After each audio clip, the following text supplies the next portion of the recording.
आज हम अकाउंट्स का चैप्टर 1 शुरू करने जा रहे हैं। जैसा कि मैंने आपको पहले भी बताया था कि अकाउंटेंसी एक हमारा न्यूमेरिकल सब्जेक्ट है, लेकिन इस न्यूमेरिकल में हमें थ्योरी भी काफ़ी पढ़नी पड़ती है। और शुरू के 2-3 चैप्टर तो स्पेशली हमारे सिर्फ थ्योरी ही हैं। तो शुरू में हमें थ्योरी पे ही कंसंट्रेट करना है। तो पहला चैप्टर है हमारा इंट्रोडक्शन टू अकाउंटिंग। इसको शुरू करने से पहले पहले आप ये समझिए कि हम अकाउंटेंसी पढ़ क्यों रहे हैं। What is the use of studying accountancy.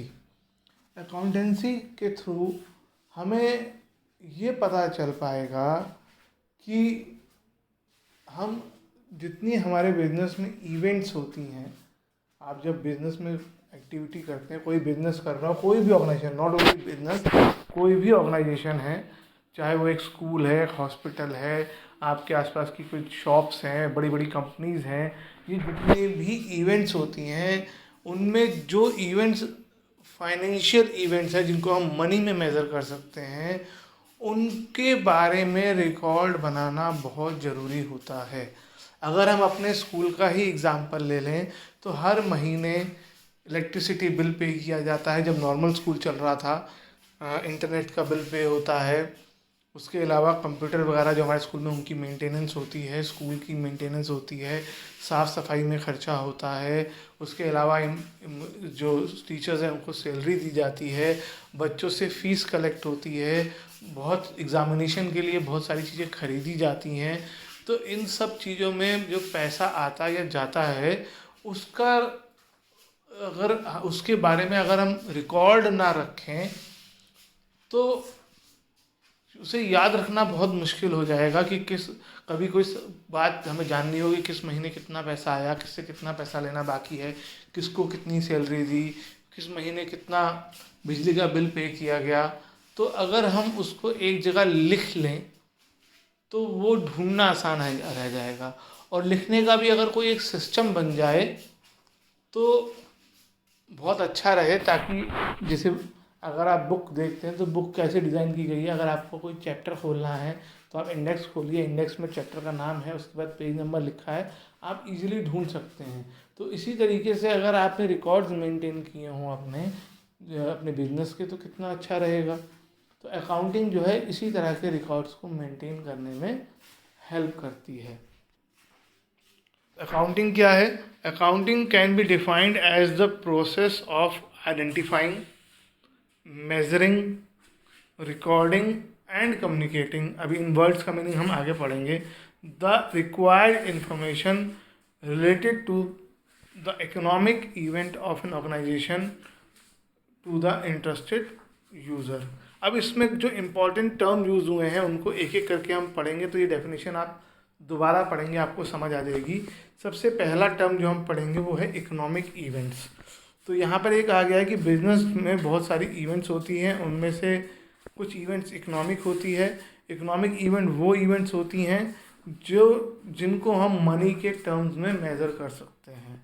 और if an event involve transaction between outsider and organization, अगर इवेंट ऐसी है जिसमें ऐसी ट्रांजेक्शन हो रही है जिसमें एक तरफ मैं हूँ, एक ऑर्गेनाइजेशन है, और एक तरफ कोई आउटसाइडर है, तो उसे एक्सटर्नल इवेंट कहलाएंगे।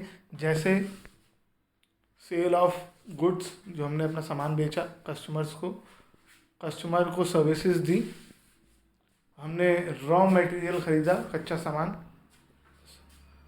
हमने अपने जिसकी दुकान में जिससे दुकान किराए पे ले रखी है उसे किराया दिया। An internal event is an economic event that occurs entirely between the internal wings of the enterprise.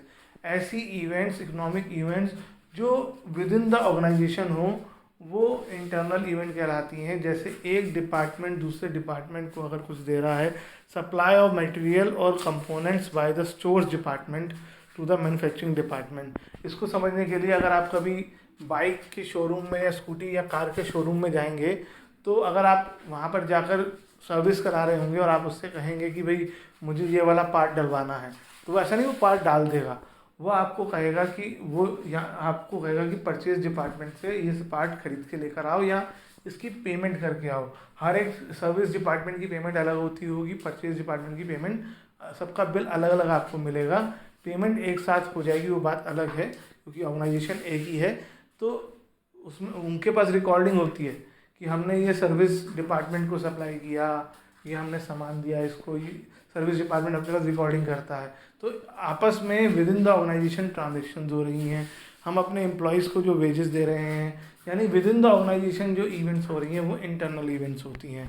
ये सब इकोनॉमिक इवेंट हैं, इंटरनल और एक्सटर्नल।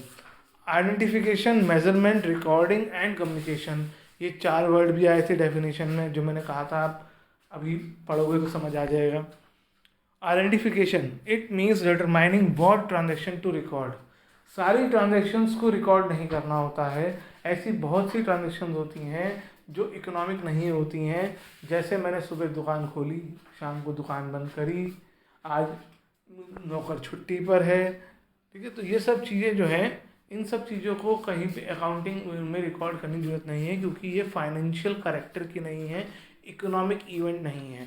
तो सबसे पहले आपको आइडेंटिफाई करना है उन इवेंट्स को जो इकोनॉमिक होती हैं। फिर मेजरमेंट का मतलब आपको उन्हें मनी के टर्म्स में कन्वर्ट करना है। जैसे आज हमने 5 फैंस खरीदे, तो अगर 5 फैंस खरीदे, 5 पंखे खरीदे हैं, तो आप 5 पंखे कहीं नहीं दिखाओगे, आप ये मेज़र करोगे कि वो 5 फैंस आए कितने में, उनकी प्राइस क्या थी, उसे आप रुपीज़ पैसे में कन्वर्ट करके मेज़र करोगे। तीसरा है रिकॉर्डिंग। रिकॉर्डिंग में हम अपनी इंफॉर्मेशन को, इकोनॉमिक इवेंट को जिसको हमने आइडेंटिफाई किया और मनी में मेज़र किया, उसे हम अकाउंटिंग रिकॉर्ड्स में दिखाएंगे। और इसमें एक वर्ड यूज़ हो रहा है जो आगे भी यूज़ होगा, क्रोनोलॉजिकल ऑर्डर। क्रोनोलॉजिकल ऑर्डर का मतलब डेट वाइज, एक डेट सीक्वेंस में लगाएंगे, आगे पीछे नहीं हो सकता। जो 1 अगस्त को हुआ है और उसके बाद 2 अगस्त को कुछ हुआ है, तो जो 1 अगस्त को हुआ वो पहले आएगा और जो 2 अगस्त को हुआ है वो बाद में आएगा। इवन एक दिन में जो ट्रांजैक्शन अलग अलग टाइम पे हुई है, तो जो पहले हुई है उसकी रिकॉर्डिंग पहले हुई होगी और जो बाद में हुई है उसकी रिकॉर्डिंग बाद में होगी। और बाकी आगे हम पढ़ेंगे कि रिकॉर्डिंग कैसे होती है। तीसरा है कम्युनिकेशन। जिसको भी इस फाइनेंशियल ट्रांजैक्शन की जो हमने रिकॉर्ड करी है उसकी ज़रूरत हो, उस तक ये बात पहुंचाई भी जाएगी। अभी हम इस चैप्टर में ही पढ़ेंगे कि 2 तरह के यूज़र होते हैं हमारी इन्फॉर्मेशन के, जिनका अलग अलग यूज़ होता है, इंटरनल यूज़र और एक्सटर्नल यूज़र। जैसे कई बार हमारे स्कूल में इंस्पेक्शन होता है, तो इंस्पेक्शन में ये आकर चेक किया जाता है कि how much amount is spent on student welfare, how much amount is spent on the safety and security of the children, कितना पैसा खर्च किया जा रहा है साफ़ सफाई में। तो ये सारा रिकॉर्ड कहाँ से मिलेगा? ये अकाउंटिंग रिकॉर्ड से मिलेगा कि भाई कोई कह दे मैंने तो इतने रुपए खर्च किए, तो आप अकाउंटिंग रिकॉर्ड्स दिखाएं, बिल्स दिखाएं कि आपने वो पैसे कहाँ खर्च किए। तो इस तरह से बहुत सारी इन्फॉर्मेशन जो है कम्युनिकेट करने के काम आता है, दूसरों को बताने के काम आता है accounting. Next is word is organization. Organization क्या है? ऑर्गेनाइजेशन जिस भी फर्म की बात कर रहे हैं हम, वो एक शॉप, एक दुकान, एक हॉस्पिटल, जहाँ पे फाइनेंशियल इवेंट्स हो रही हैं। ज़रूरी नहीं है कि वो बिजनेस ही हो, वैसे तो हमारी अकाउंटिंग हम जो पढ़ेंगे वो बिजनेस के पॉइंट ऑफ व्यू से पढ़ेंगे, लेकिन अकाउंटिंग सब करते हैं। इवन डॉक्टर्स को भी अकाउंटिंग की ज़रूरत पड़ती है, लॉयर्स को भी ज़रूरत पड़ती है। हाँ, हम जो हाउस होल्ड सेक्टर है उसको ज़रूरत नहीं पड़ती है। अकाउंटिंग बाकी सबको करना पड़ता है जिनके पास फाइनेंशियल ट्रांजैक्शन हो रही है। एक एम्प्लॉय सैलरी वाले पर्सन को छोड़कर बाकी सब जो हमने इकोनॉमिक बिजनेस में पढ़ी है ना, प्रोफेशनल भी इकोनॉमिक अकाउंटिंग करते हैं और बिजनेस भी अकाउंटिंग करता है। बस एम्प्लॉयमेंट वाला अकाउंटिंग पर्सन अकाउंटिंग नहीं करता है। इवन गवर्नमेंट भी करती है, चाहे वो स्टेट गवर्नमेंट हो चाहे सेंट्रल गवर्नमेंट हो, बैंक्स भी करते हैं, सब करते हैं, कोई भी एक organization. Interested users of information, वो लोग जो हमारे अकाउंटिंग इंफॉर्मेशन को यूज़ करना चाहते हैं, उसमें इंटरेस्टेड रहते हैं। अलग अलग लोग होते हैं। गवर्नमेंट इंटरेस्टेड रहती है जानने के लिए कि भाई क्या हम उनको प्रॉपर टैक्सेस पे कर रहे हैं नहीं कर रहे हैं, लीगली सही काम कर रहे हैं नहीं कर रहे हैं। उसके अलावा क्या कहते हैं, हमारे जो इन्वेस्टर्स होते हैं, सप्लायर्स होते हैं, तो इनके बारे में हम डिटेल में आगे पढ़ेंगे। इस चैप्टर में हमारे सिलेबस में है कि भाई कौन कौन से इन्वेस्टर्स होते हैं और वो क्या क्या किस किस पर्पस के लिए आपके यहाँ इंटरेस्टेड रहते हैं। तो जो चाहे वो इनसाइडर हो चाहे आउटसाइडर हो, कंपनी के में जो काम करने वाले मैनेजर्स होते हैं वो इंटरेस्टेड रहते हैं अकाउंटिंग इन्फॉर्मेशन में, ये जानने के लिए कि हम जो भी प्लान कर रहे हैं वो सही है कि नहीं है। फ्यूचर में जो पुराने प्लान्स को कंपेयर करना, नए प्लान्स बनाना, पॉलिसीज़ बनाने के लिए। जैसे आपने देखा होगा कि बहुत सारी अनाउंसमेंट हुई थी अभी कोरोना की वजह से गवर्नमेंट की तरफ से कि हमें ये पैसा इसको मिलेगा, ये पैसा इसको मिलेगा। तो ऐसा नहीं है कि ये उन्होंने बस ऐसे ही कर दिया, इसके लिए प्रॉपर प्लानिंग हुई होगी और उस प्लानिंग के लिए गवर्नमेंट के अकाउंटिंग रिकॉर्ड्स को देखा गया होगा कि हमारे पास इतना फंड्स है या नहीं है। तो अब इसके बाद अगर आप डेफिनेशन पढ़ेंगे तो आपको डेफिनेशन समझ आ जाएगी।